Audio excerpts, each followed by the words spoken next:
नवनवीन व्हिडिओ पाहण्यासाठी व आमच्या सोबत राहण्यासाठी चॅनलला सबस्क्राइब करायला विसरू नका।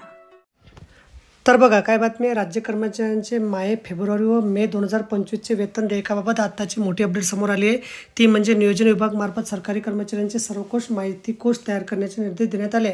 त्याशिवाय वेतन देयके स्वीकारले जाणार नाही असं नमूद करण्यात आले।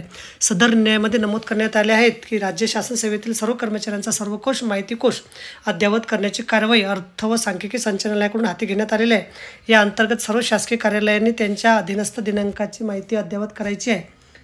याकरता माहिती अद्ययावत झाल्याबाबतचे अर्थ व सांख्यिकी संचालनालयाच्या अधीनस्थ असलेल्या जिल्हा सांख्यिकी कार्यालय प्रादेशिक कार्यालयांना दिलेले प्रमाणपत्र माहे फेब्रुवारी 2025 वेतन देयकासोबत जोडले नसल्यास अशा कार्यालयाचे वेतन देयके अधिबाध व लेखा कार्यालय कोषागाराने प्रयत्न करण्याचे निर्देश देण्यात आले आहेत।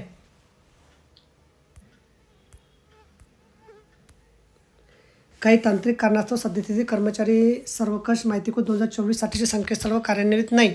त्यामुळे ज्या आहार व संवितरण अधिकाऱ्यांना कर्मचारी सर्वकष माहिती कोष 2024 मधील माहिती अद्ययावत केल्यामुळे दुसरे प्रमाणपत्र प्राप्त करून घेणे शक्य झाले नाही।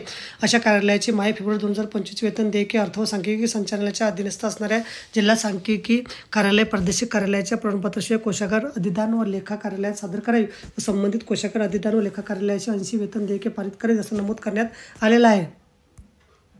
त्याचबरोबर सर्व आहार व संवितरण अधिकाऱ्यांनी पहिले व दुसरे प्रमाणपत्र प्राप्त करून माहे 2025 चे देय जून 2025 चे वेतन देयकासोबत सादर करावे असे नमूद करण्यात आले। तसे माहे मे 2025 चे वेतन देयकासोबत दुसरे प्रमाणपत्र जोडलेले नसल्यास असे वेतन देयके कोषागार अधिदान व लेखा कार्यालय स्वीकारणे असे निर्देश देण्यात आले आहेत। तर बघा अशा प्रकारे अत्यंत महत्त्वाची माहिती आपल्याला समजली असेल। व्हिडिओ सुद्धा आवडला असेल लाईक करा, शेअर करायला विसरू नका। धन्यवाद।